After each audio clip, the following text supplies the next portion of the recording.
कक्षा नवम विज्ञान साइंस में आप सभी का स्वागत है।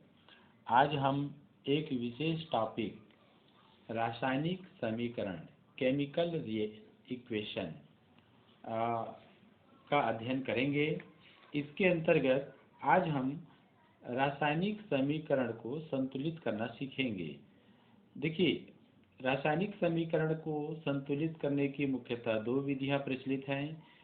एक तो अनुमान विधि है और दूसरा आंशिक समीकरण विधि।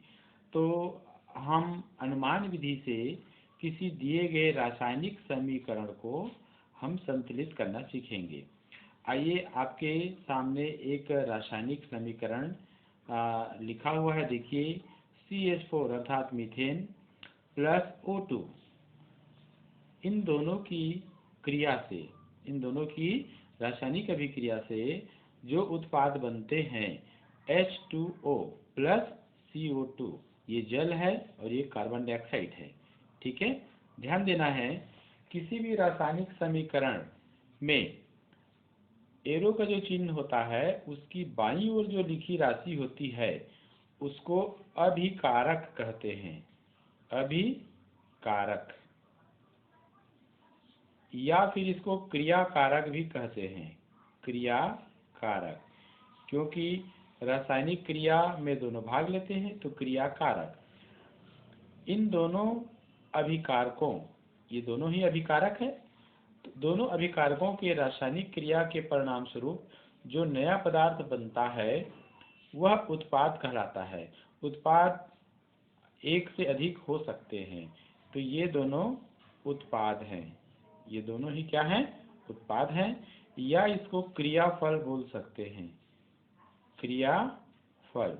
ध्यान दीजिए, रासायनिक समीकरण को अनुमान विधि से जब संतुलित करते हैं तो हमको ध्यान रखना होगा, अभिकारकों में जो भी पदार्थ भाग ले रहे हैं उनके परमाणुओं की संख्या, ध्यान से सुनेंगे, अभिकारकों में, मैं आपको एक सरल विधि से समझा, अभिकारकों में भाग लेने वाले पदार्थों के कुल परमाणुओं की जो संख्या है क्रियाफल अर्थात उत्पाद में प्राप्त होने वाले पदार्थों के कुल परमाणुओं के बराबर होनी चाहिए। ठीक है ना? अर्थात अभिकारकों में कुल जितने जो भी तत्व यहाँ पर हैं, ठीक है, जैसे यहाँ पर मीथेन एक यौगिक है, इसमें कार्बन तत्व है, हाइड्रोजन तत्व है, और एक इसमें है ऑक्सीजन तत्व।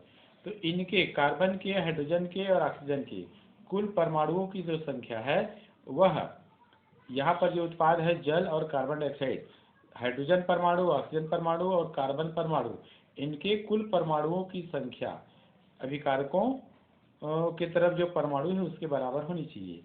तो आइए इसका तरीका देखते हैं। एक बार हम यहाँ पर लिख लेते हैं CH4 प्लस O2 और यहाँ लिख लेंगे H2O प्लस CO2। इसको आप इस प्रकार से ब्रैकेट में इसको बंद कर लीजिए, ऐसे। ध्यान रखना है, अब ब्रैकेट में बंद करने के बाद अब ब्रैकेट के अंदर आपको कुछ नहीं लिखना है।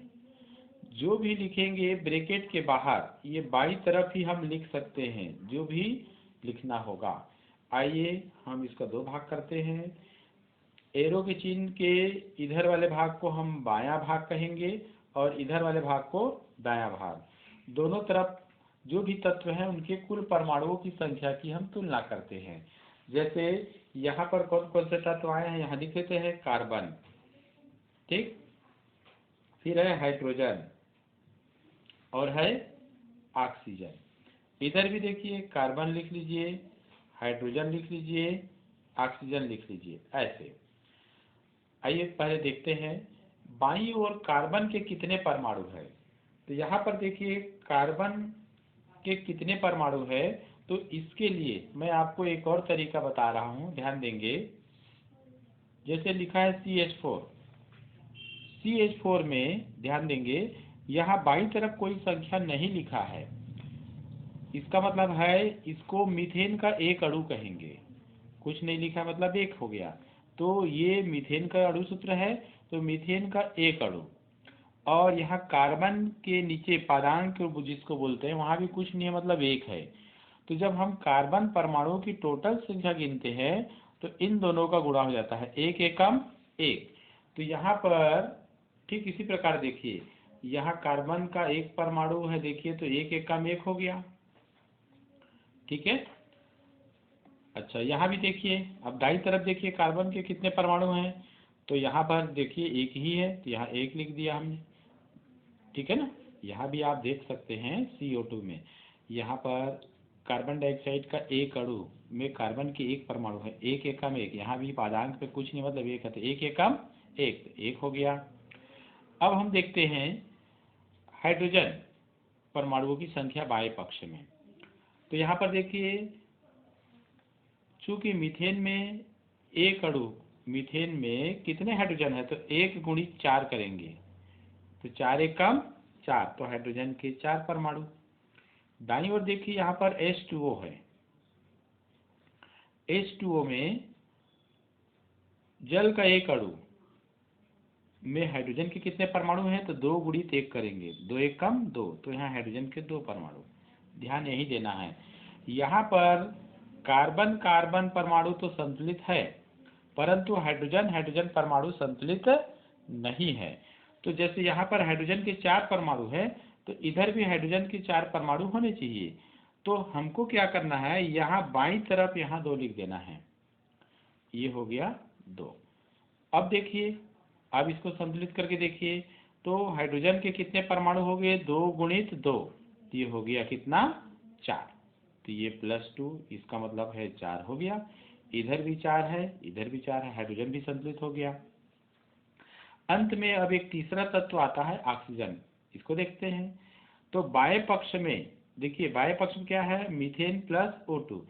ऑक्सीजन का दो परमाणु है, यहाँ पर आप देख सकते हैं O2 में ऑक्सीजन के एक अणु में दो परमाणु है, ऐसा इसका अर्थ हुआ।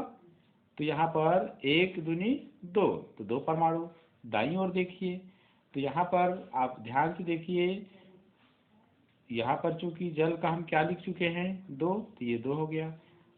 अब ऑक्सीजन के दो एकम दो, दो परमाणु इसमें हुए जल में, और यहाँ कार्बन डाइऑक्साइड में देखिए दो एकम दो, तो ये दो परमाणु यहाँ, यानी ऑक्सीजन के चार परमाणु हुए। तो अब यहाँ पर ऑक्सीजन संतुलित नहीं है, तो हमें क्या करना होगा, यहाँ वो दो का गुणा कर देना होगा, अर्थात अणु संख्या में यहाँ परिवर्तन करेंगे। तो अब ये हो गया दो दूनी चार, तो ये हो जाएगा प्लस, अर्थात चार, ये हो गया चार, इधर भी चार। इस प्रकार ये संतुलित हो गया। अब इसको हम लिखेंगे, इसलिए CH4 प्लस O2, अब यहाँ पर इक्वल टू लगाएंगे, यहाँ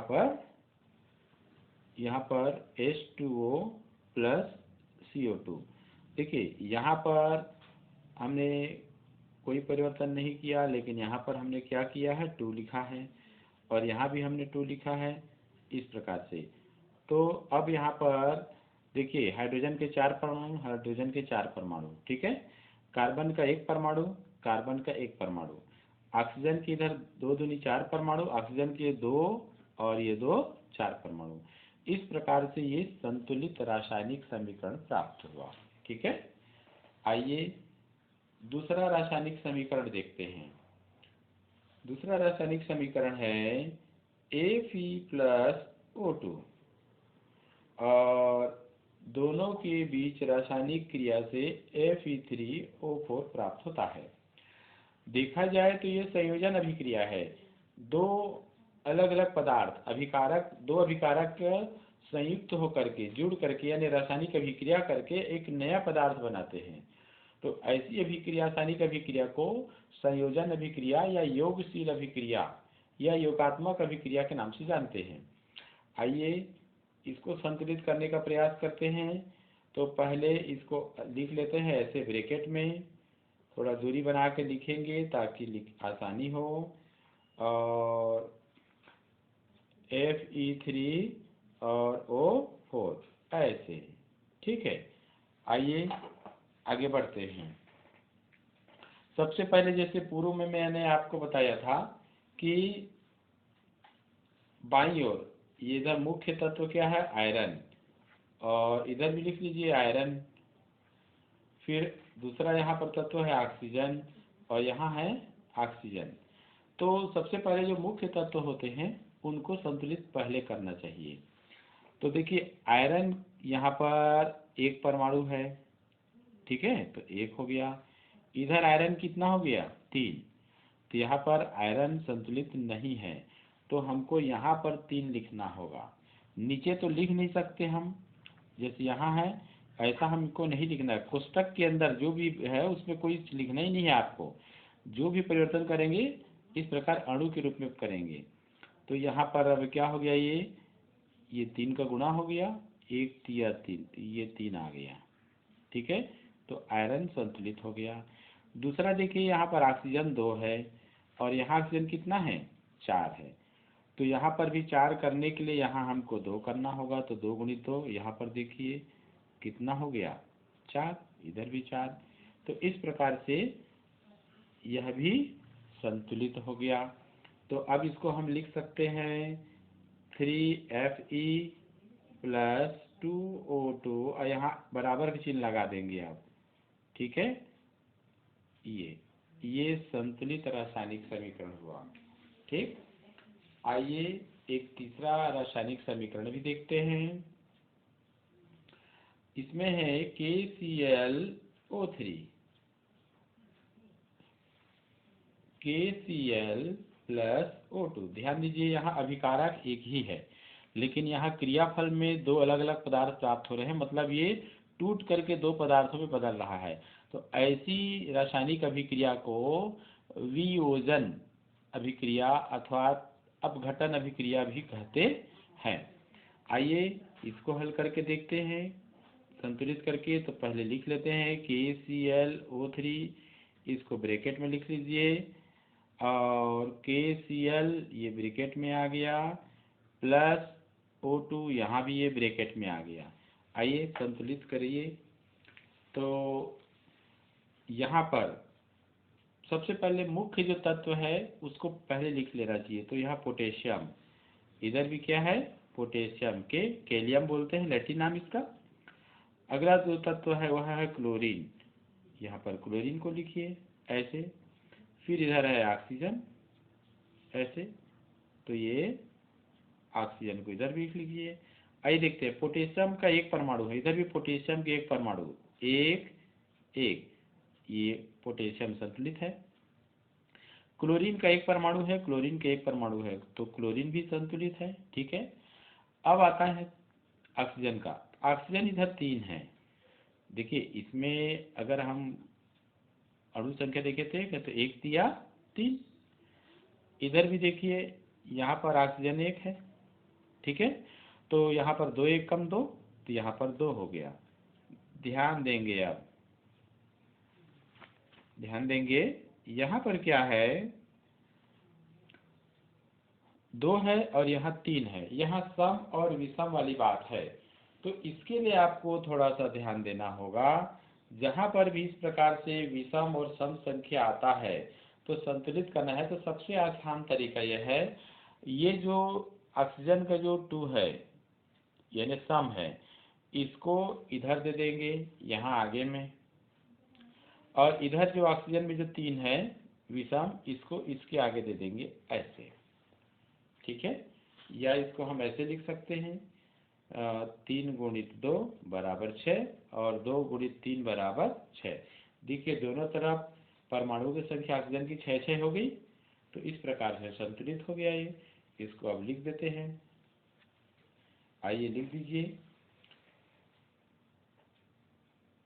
2KClO3, और यहाँ पर बराबर चिन्ह लगाइए। तो ये हो जाएगा KCl। अब यहाँ पर देखिए पोटेशियम भी लेकिन 2 हो गया, और क्लोरीन भी 2, तो अब यहाँ पर इसको 2 लिख दीजिए, और प्लस 3O2 ऐसे। एक बार और चेक कर लेते हैं। ठीक है, देखिए पोटेशियम 2 परमाणु है, पोटेशियम 2 परमाणु है, यानी 2 अणु में 2 परमाणु ही है। KClO3 के 2 अणु में पोटेशियम के 2 परमाणु। इसी प्रकार KCl के 2 अणु में पोटेशियम के 2 ही परमाणु हैं। क्लोरीन के 2 परमाणु देखिए, क्लोरीन के 2 परमाणु।